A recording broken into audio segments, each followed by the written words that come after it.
What's going on, guys? Today we got kind of a cool video for you. I think we are going to review this guy right here. That is the Berkley Frittside, the big one. And I'm going to tell you a little bit about it, how to fish it. I'm going to tell you the good things about it because it's actually an awesome, outstanding crankbait. Has a lot of function, especially right now as we go kind of into that pre-spawn spring as well as spawn time. But it does have some shortcomings, and I'm going to tell you exactly what those are, and you'll be kind of interested in them. But today, Berkley Frittside review. You're going to want to buy one after this. I'm sorry. I apologize in advance. Everybody say hi to Bog. What's up, Bog? Get your life jacket. Make sure to hit that like and subscribe button. Let's talk crankbaits. So I thought this would be a timely review because in spring, crankbaits are the deal, especially if you fish around like wood, rock, and things along those lines. Even grass. You know, one of my favorite ways to fish a crankbait is actually rip it off of grass. Like where I'm catching trap fish and they shut down, you go and kind of tick the grass with it and just rip it and knock the grass off it from time to time. But today's subject is this Frittside. This is the new one. It is kind of hard to get. I think it's called like the Big 5, but basically it's the bigger version. I have some of the smaller Frittsides as well as the deeper diver Frittsides, but one shortcoming right off the bat that I had with some of the smaller ones is castability, especially the one that would run like 2 to 4, 1 to 3, you know, their little square bill version, because it just would not cast, and it's a flat-sided crankbait, so it get caught in the wind. And I guess we'll start off with some of the negatives right off the bat. So one problem with this thing, but it's also one of its strengths, is it is a flat-sided crankbait. So great for cold water situations, but also somewhat difficult to cast. That's why I recommend if you're gonna pick up one of the shallower divers, definitely go with this big one. It's a little bit easier to cast than the little one. You can throw it. I got this set up. I'm trying out a new rod. This is the Scott Canterbury 7-foot medium heavy cranking rod. And I actually really like it. I'll either use that or a rave. The raves are like super cheap rods, but they have kind of a parabolic bend, use like a medium action. They're like, I think they're like 79 bucks or something like that. But 621 reel, 12-pound fluorocarbon, you know, just your standard cranking setup. And what am I kind of fishing it around? Well, as long as we're gonna drift off the subject of the shortcomings, what I've been doing, and you're gonna see some videos of this, is getting up inside these creeks and basically targeting shallow cover. Most of it I can see, some of it I can't. But you'll have wood like this, there's some rock like up in there. And what I do is I just bounce it off of it. Sometimes it gets hung, sometimes it doesn't. And that actually brings us to another thing. It runs pretty clean. It runs pretty clean through wood. It runs pretty clean through rock. Not perfect, but it doesn't hang up a whole bunch. It's not as clean, I guess if we're doing comparisons, it's not as clean running through rock as say like a DT6, like a Rapala DT6, but it isn't that bad. And what's kind of cool about it is a DT6 runs about like 4 to 5, 4 to 6 if you're running on light enough line. This guy will run a little bit shallower, so you know like those shallow kind of rocky flats or those shallow points or brush, like when you have wood that comes up super shallow, this guy will just barely tick it. Probably like, I'd say maybe 3 or 4 feet of water consistently on a long cast. So it runs a hair shallower, which means it's a little bit kind of a, I guess a different sort of depth kind of focus. That's why, actually, just to show you, I have a DT6 tied up right here. So I'm using that when I go a little bit deeper, and then I'll use that Frittside when I'm going a little bit shallower. And what I also like too is the Frittside, even though it's that flat side, the profile isn't that big, but it is a little bigger profile than that DT6. One of the things this time of year, you know, as the water warms up, like we're seeing like 60 degree water temps, I want a little bit bigger bait, you know, like I want a bigger bait because it's easier to cast, but also the biggest fish of the year are caught in spring. So I want a little bigger presentation to make to these fish and to maybe trigger some bigger bites. The other thing that I really like about this is the action. So since it is a flat-sided bait, it has a super tight shimmy.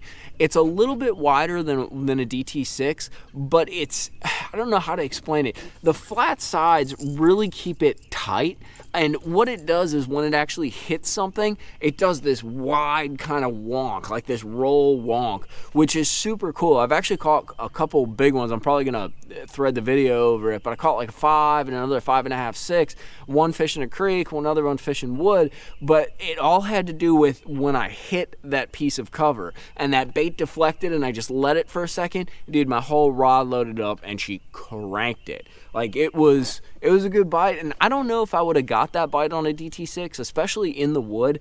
This thing seems to run, it runs decent in the rock, but it runs pretty darn good in the wood, and I think it has to do with that bill. We've talked about it before. It has that kind of rounded square to it. What's also interesting about that is it means, oh God, oh my God, really? Oh, jeez. Always get professional videos. Like I'm getting hooked. I almost hooked Bog earlier today. Actually, I almost hooked himself. I caught like a 3-pounder, and he sat down on all my crankbaits, and I'm like, oh no. In any case, but with that bill, I've talked about the that Lucky Craft, the BDS, in the past. So this bill is good for wood, as I get hooked on everything, is really good for wood, but it's also really good for grass. I don't know why, but that sort of coffin kind of rounded tip bill really kind of deflects off of grass. It doesn't like, I think the square bills kind of like scoop the grass, and when they get hung, it's kind of, you can rip it off on that, but they tend to just kind of grab the grass a little bit more than ripping it off.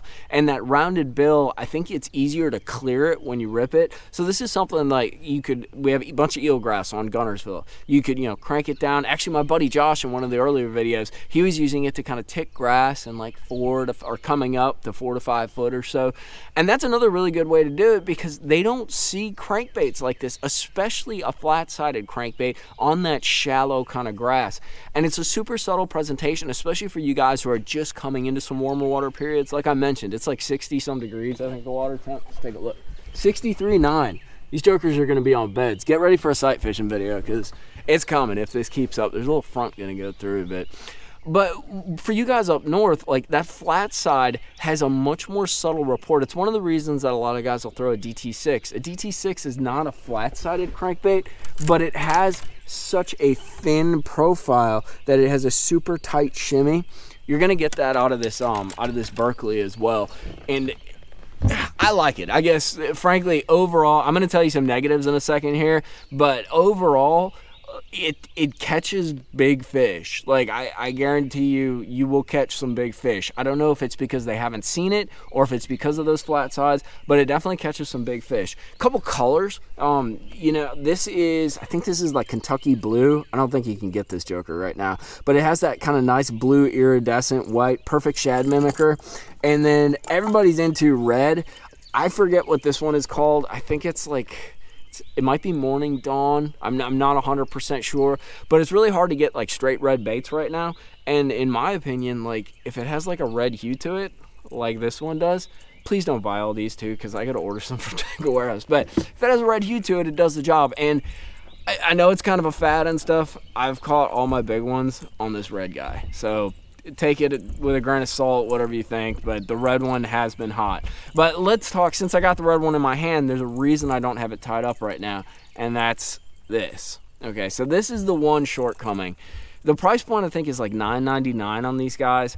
I fished this 2 full hard days. So my hard day is probably like 10 hours. Started about 7-ish, 6:30, and fished till like 5 o'clock or so. So I fished it like straight through almost for 2 days, and I was bouncing cover. And the other thing too, you'll see there's a bunch of eelgrass kind of floating around and stuff like that.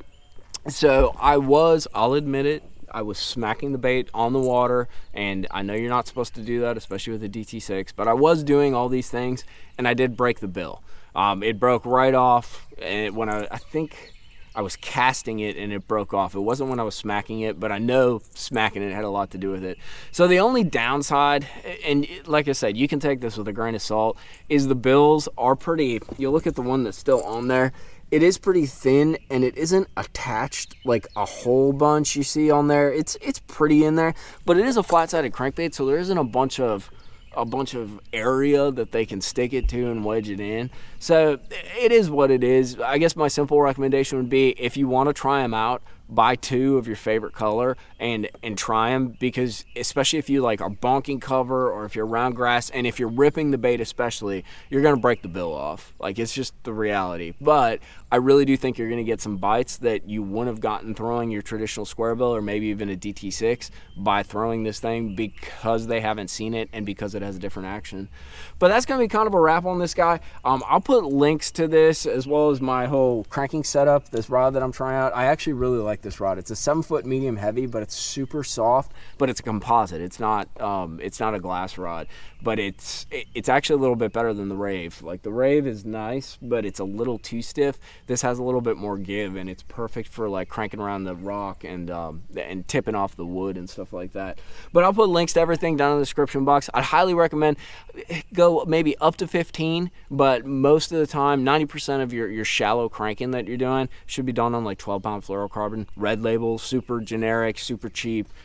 It just does the best to get the bait down to where it needs to be, and you have enough power. Like, I caught like a 5.5 around cover on 12-pound test. Like, you don't need crazy heavy line for most situations when you're doing this. But I'll put links to everything, dude. It's definitely a bait you want to check out. If you're in spring, going into spring, try it out. You don't have to go crazy red like I do, but the red did work for me. I don't know if it was because I put the bait in the right place or if it's because of the color, but it gives me confidence in it, so I'll keep slanging it. We're gonna wrap this video up. I figured you guys would want to know about it. There's been a lot of chatter about it, and I like it. I've been throwing it. I'll have one tied on probably for the next like 3 weeks or so, kind of as we go into the spawn, but hopefully we'll be able to get in some sight fish.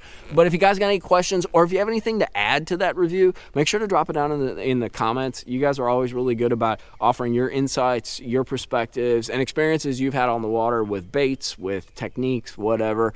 And I like to read them. I might not answer all the comments, but I definitely read them all, and other guys read them too. I know that. So there's a lot of feedback going back and forth. People are learning, and that's what we're about. But Bob, you wanna go try to maybe flip a jig and try to catch a couple more bass? Yeah, Bog is disappointed. Mike did not put out today. He caught a bunch of little ones. So yeah, hashtag no video. Thank you guys for watching though. Make sure to hit that like and subscribe button if you like real fishing content. None of that barger jogger warger. If you want real stuff, come to me. If you don't, go somewhere else and hit that dislike button. Thank you guys, you core audience, you hardcore guys. We'll see you next time back out on the water. We're just talking fishing. Tight lines.